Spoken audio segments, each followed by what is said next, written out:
Welcome to SS TV5 ప్రేక్షకులకు నమస్కారం. Digital మీడియాను అవమానించిన రేవంత్ రెడ్డి అటావో, తెలంగాణ బచావో.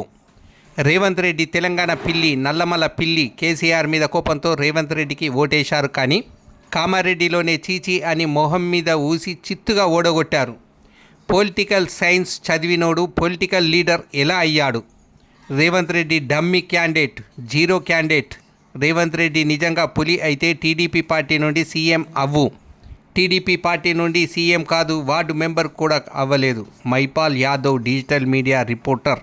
చెప్పింది మళ్ళీ చెప్పడం కాదు, కానీ రేవంత్ రెడ్డి హటావో, తెలంగాణ బచావో చెప్పాలా మీరు అందరు. ఇప్పుడు డిజిటల్ మీడియాను అవమానించిన రేవంత్ రెడ్డి హటావో, రేవంత్ రెడ్డి హటావో, తెలంగాణ బచావో. తొలగించాలి రేవంత్ రెడ్డిని సీఎం పదవి నుంచి వెంటనే తొలగించాలి. ఇట్లాంటి నినాదంతో ఒక్క జర్నలిస్టుని చంపితే 100 డిజిటల్ మీడియా జర్నలిస్టులు పుడతారు. రేవంత్ రెడ్డి, నువ్వు తెలంగాణ పులిబిడ్డని రాపించుకున్నావు. నువ్వు తెలంగాణ పులిబిడ్డ కాదు, నల్లమల పులిబిడ్డ కాదు, తెలంగాణ పిల్లివని, నల్ల పిల్లివని ప్రకటిస్తున్నాం. నీతో అయ్యేదేంది, పోయేదేంది? ఓ పాటలు రాపించుకుంటావు వాళ్ళతోని వీళ్ళతోని. సింగమోలే గదిలినవు, ఏడగదిలినవు సింగమోలో. డిజిటల్ మీడియా జర్నలిస్టులంతా సింగమోలో కదిలితే, నిరుద్యోగులంతా తల్లిదండ్రుల కాళ్ళు మొక్కితే, కేసీఆర్ మీద కోపంతో నీ కోటేశ్వరు కానీ నీ మోకాన్ని చూస్తే కామారెడ్డిలో రెచ్చి ఇచ్చి వద్దు ఓడగొడతామని చెప్పి కామారెడ్డిలో చిత్తుగా ఓడిపోయినోడు ఇవాళ ముఖ్యమంత్రి అయి కూర్చున్నాడు. నువ్వు ఎమ్మెల్యేకే ఓడిపోయినోడివి, అసలు ముఖ్యమంత్రికి నీకు అర్హత ఉందా? జర్నలిస్ట్ చదవనోడు జర్నలిజం కాకపోతే పొలిటికల్ సైన్స్ చదవనాడు పొలిటికల్ లీడర్ ఎట్లా అవుతాడు? అడుగుతుంది తెలంగాణ, అడుగుతుంది డిజిటల్ మీడియా. ఇలా ఎవరికి కష్టం వచ్చినా, తిన్నా తినకపోయినా, మేము ఆకలి కోర్చుకొని ఒక్కొక్కసారి 4 గంటలకు ఛాయలు తాగి బతుకుతే, నువ్వు నాటుకోడి తినుకుంటా, ఫుట్బాల్ ఆడుకుంటా నీతులు చెప్తావా? Revanth Reddy dummy candidate, zero candidate. మీకు చెప్తున్నా, చాలా మంది ఏమంటారంటే రేవంత్ రెడ్డి వల్లనే కాంగ్రెస్ అధికారం వచ్చింది, రేవంత్ రెడ్డి లేకపోతే కాంగ్రెస్ పార్టీ అధికారంలోకి రాకపోతుంది అంటారు. రేవంత్ రెడ్డి అంత మునగాడైతే, రేవంత్ రెడ్డికి మూతి మీద మీసం ఉంటే, రేవంత్ రెడ్డి పులి అయితే టీడీపీ పార్టీకి పోయి టీడీపీ పార్టీ నుంచి నువ్వు సీఎంగా, టీడీపీ పార్టీ నుంచి సీఎం కాదు కదా, నువ్వు వార్డు మెంబర్ కూడా కాలేవు. వార్డు మెంబర్ కూడా వానికి రానోని ముఖ్యమంత్రి చేస్తే ఇగో గిట్లనే ఉంటుంది. ఏం అడుగుతలేరు అనుకుంటున్నావా?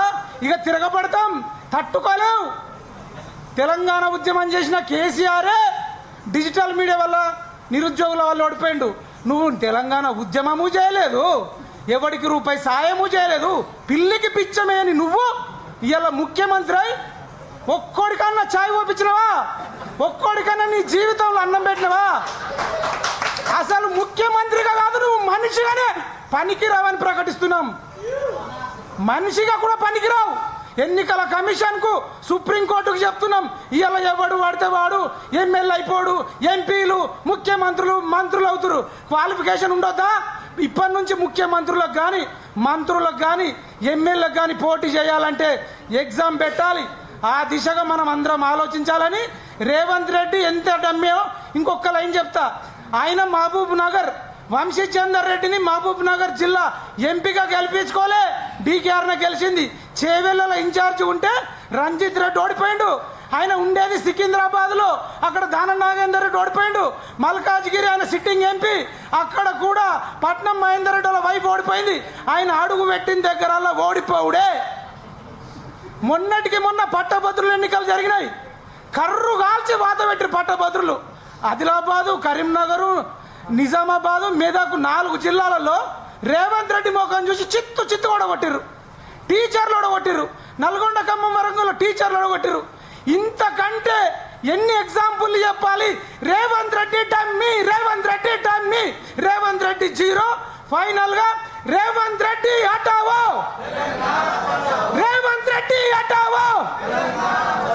జై జవాన్, జై కిసాన్, జై హింద్. Thank you. సో ఏదేమైనప్పటికీ డిజిటల్ మీడియా తరఫున ఒక డిమాండ్ చేస్తా ఉన్నాం రేవంత్ రెడ్డి గారికి. ఏ వ్యాఖ్యలు అయితే మీరు యూట్యూబ్ వాళ్ళని ఉద్దేశించి మాట్లాడారో దయచేసి మీరు రిక్వెస్ట్ అనుకుంటారా, డిమాండ్ అనుకుంటారా, ఇంకోటి అనుకుంటారా, మీరు ఖచ్చితంగా వెనక్కి తీసుకోవాల్సిందే. ఒకవేళ తీసుకోకపోతే రాబోయే ఎలక్షన్లు ఎక్కడ ఉప ఎన్నిక వచ్చినా సరే, అవి స్థానిక సంస్థల, లేకపోతే జూబ్లీ హిల్సా, లేకపోతే ఇంకొక ఎలక్షన్లో, ఏ ఎలక్షన్లు వచ్చినా కానీ రాష్ట్రంలో మార్పు కోసం క్రియాశీలకంగా ఏ యూట్యూబ్ ఛానల్ అయితే పనిచేసినాయో 100% బాజాప్తే చెప్తాం. కాంగ్రెస్ పార్టీకి తప్ప ఎవడైతే గెలవబోతారో వాళ్ళకే ఓటేయండి అన్నమాట ఖచ్చితంగా చెప్తాం. సో మళ్ళీ డిమాండ్ చేస్తూ ఉన్నాం, ఇప్పటికైనా కాంగ్రెస్ పార్టీ నాయకులకు మరి ఎవరు ఆయనకు ఆలోచనలు ఇస్తురా, సలహాదారుడు వేం నరేందర్ రెడ్డా, లేకపోతే మంత్రులు ఆలోచనలు ఇస్తురా, లేకపోతే కాంగ్రెస్ పార్టీ సంబంధించిన సోషల్ మీడియా సంబంధించిన వాళ్ళు రేవంత్ రెడ్డికి ఆలోచన ఇస్తురో తెలియదులే. కానీ నేను గ్రౌండ్లో పక్కా తెలంగాణ యూట్యూబ్ ఛానల్ ఓపెన్ చేసుకున్నప్పుడు దాదాపు ఇప్పటికి ఒక 10 నియోజకవర్గాలు తిరిగిన అనుకుంటా. సరే, ఆర్థిక ఇబ్బందులు ఉన్నప్పటికీ కూడా కొంత తిరిగే ప్రయత్నం చేస్తే ఏడికి పోయినా పొట్టు రేవంత్ రెడ్డిని తిడుతురు, సందర్భాన్ని బట్టి మమ్మల్ని కూడా తిడుతా ఉన్నారు. అరే, మార్పు కోసం నువ్వే కదా బీఆర్ఎస్ పార్టీకి ఓటేయద్దు, ఎవరైతే గెలవబోతారో వాళ్ళకే ఓటేయండి అని చెప్పినావు కదా. మరి కాంగ్రెస్ అధికారంలోకి వచ్చింది, మాకు ఇచ్చిన 6 గ్యారంటీలు అమలు చేస్తలేడు కదా, మరి ఏం చేస్తున్నావు అబ్బాయి మాకు అడిగినప్పుడు నువ్వు నిన్ను అన్నావు కదా చెంపలు పగలగొడతా అని. ప్రజలు మమ్మల్ని తిట్టినప్పుడు, మమ్మల్ని ఇబ్బంది పెట్టినప్పుడు ముఖ్యమంత్రి హోదాలో 6 గ్యారంటీలు నువ్వు ఇచ్చినావు కాబట్టి నీ చెంపలు కూడా బాజాప్తా వలగొట్టాలన్న ఆలోచన మాకు కూడా వస్తూ ఉన్నది.